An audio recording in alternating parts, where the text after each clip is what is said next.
मला ना आनंद कधी कधी असं वाटतं ना, या दोघांची डोकी घेऊन अशी धाडकन एकमेकांवर आपटून द्यावीत, म्हणजे यांच्या मनातलं यांना कळेल तरी. झालं झालं का तुमचं? माझी खिल्ली उडवून झाली? नाही झाली असेल तर मी आता जरा काम करतो. त्या धिंगरा प्रोजेक्टच्या फाईल रेडी आहे? हो रेडी झालीये, फक्त तुझ्या सह्या बाकी आहेत बस. पुढे बाय द वे समर, हे सगळी कामं झालीच आहेत. हां पण तुला अजून जरा वेळ स्वानंदी वहिनीचे काही फोटो पाहायचे असतील, म्हणजे लहानपणीचे, आत्ताचे, लेटेस्ट वाले, आज पाठवलेले, काल पाठवलेले, तर तू बघून घे. बाकी कामं मी करतो, सगळ्या फाईल्स बघतो, मीटिंग मी करतो. हां गबरे, एक गप, दोघे गप्प बसा. काय काम काम काम काम एके काम. आता बास करा, कामाचा लोड जरा कमी कर, संसाराकडे लक्ष दे समर. का? संसार आमचा सुरू आहे, छान व्यवस्थित सुरू आहे सगळं, त्यात काय लक्ष द्यायचं? आता झाले ना, किती दिवस झाले लग्नाला, आता प्रमोशन नको का व्हायला तुमचं? कसलं प्रमोशन? कसलं म्हणजे? अरे आता तुम्ही नवरा बायको आहात, नंतर प्रमोट होऊन आई बाबा होणार. काय?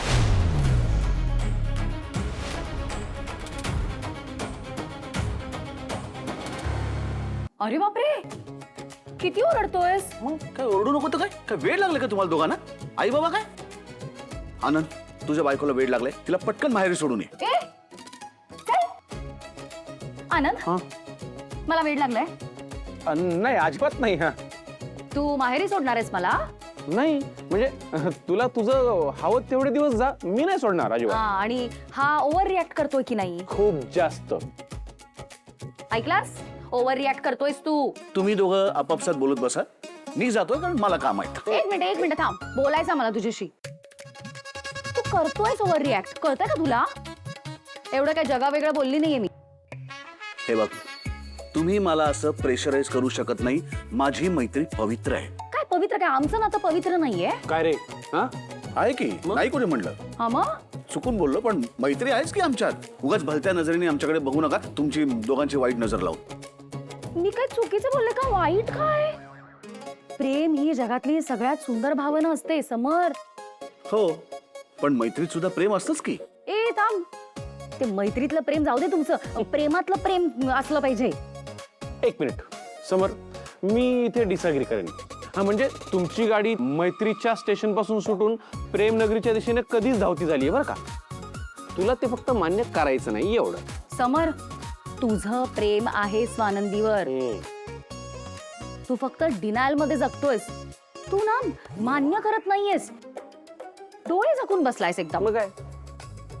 डोळे उघडे आहेत माझे सताड. पण काय ना, डोळे उघडे असून उपयोग नाही, जे ऑब्वियस आहे ते तुला बघायचंच नाहीये. असं काय आहे? काही बोलतेस का तू? असंच आहे मित्रा. बाहेर असताना स्वानंदी वहिनीला तू ज्या पद्धतीने मिस करत होतास ना, अशी आठवण येत होती ना तुला, त्यातून हेच सिद्ध होतं. तिच्याशी बोलावंसं वाटत होतं, तिला पटकन येऊन भेटावंसं वाटत होतं, तिची विचारपूस करावीशी वाटत होती, तब्येतीची काळजी वाटत होती. हे सगळं फक्त आणि फक्त प्रेमात असतानाच होतं. करेक्ट. तुमच्यात आता फक्त मैत्री वगैरे राहिलेली नाहीये. आणि म्हणजे प्रेमात असणं, त्यात मैत्री असणं, हा वरचा क्लास असतो, तुला नाही कळणार. वरचा एकदम. करेक्ट. सांग प्लीज प्लीज प्लीज माझ्यावर विश्वास ठेव. तू प्रेमात पडला आहेस. इतकी कमाल फ्रेज असते नाही, इतकी कमाल. तुला नाही कळणार यार निकिता, सांग ना यार याला, किती भारी गोष्ट आहे प्रेमात पडणं. तुझी विकेट गेलीये समर. तू प्रेमात आहे स्वानंदीच्या. सांग तिला की स्वानंदी, माझं तुझ्यावर प्रेम आहे.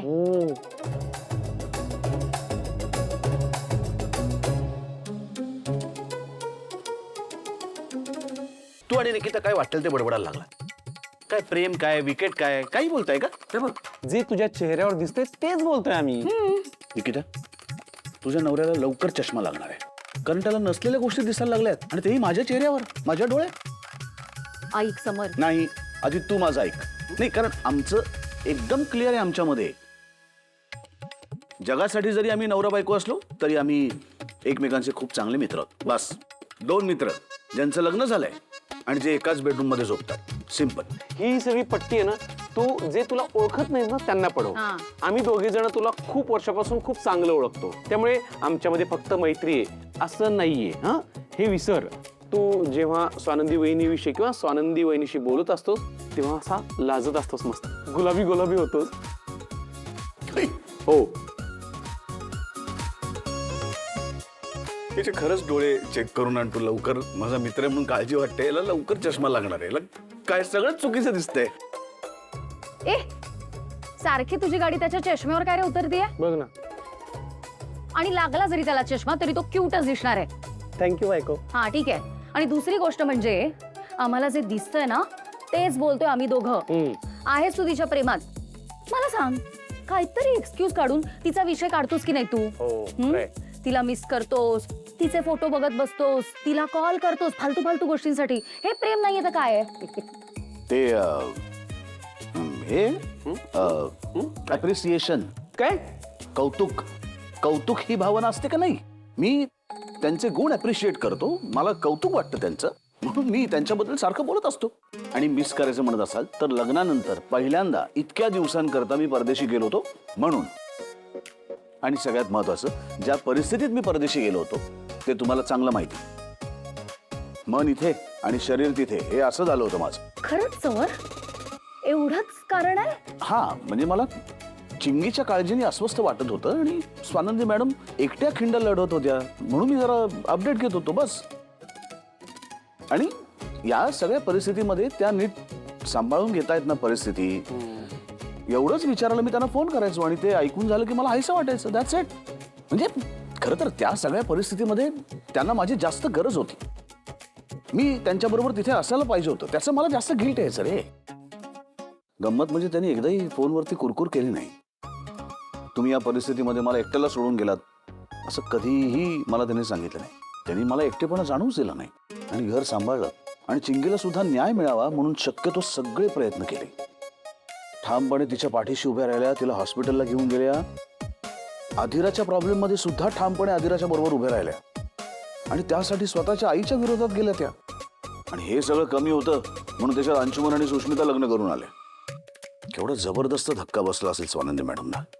मी तर कल्पनाही करू शकत नाही. सुष्मिता ना खूप वाटेल तशी बोलते स्वानंदी मॅडमशी, पण तरी सुद्धा स्वानंदी मॅडम नेहमी तिला समजून घेतात, प्रोटेक्ट करतात आईसारख्या. किती चांगल्या आहेत ना रे स्वानंदी मॅडम. हो खूपच चांगल्या आहेत त्या. खूप अशा सुस्वभावी आहेत. तुला खरंच एवढंच सगळं वाटतं स्वानंदी वहिनीबद्दल? नाही प्रश्नच नाही. म्हणजे अशी परिस्थिती एखाद्याच्या आयुष्यात आली असते ना तर माणूस कोलमडून जातो, तुटतो.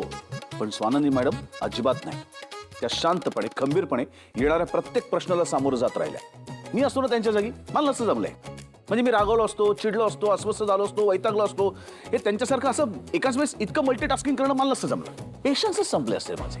पण त्या बरोबर हँडल करतात प्रत्येक गोष्ट. शांत, कंपोज्ड आणि प्रॅक्टिकल. पण तरी सुद्धा मनातनं फार हळव्या आहेत त्या. मुळात त्यांच्यातनं एक संवेदनशील माणूस दडलाय. मी खरंच खूप लकी आहे कारण स्वानंदी मॅडम माझ्या आयुष्यात आल्या.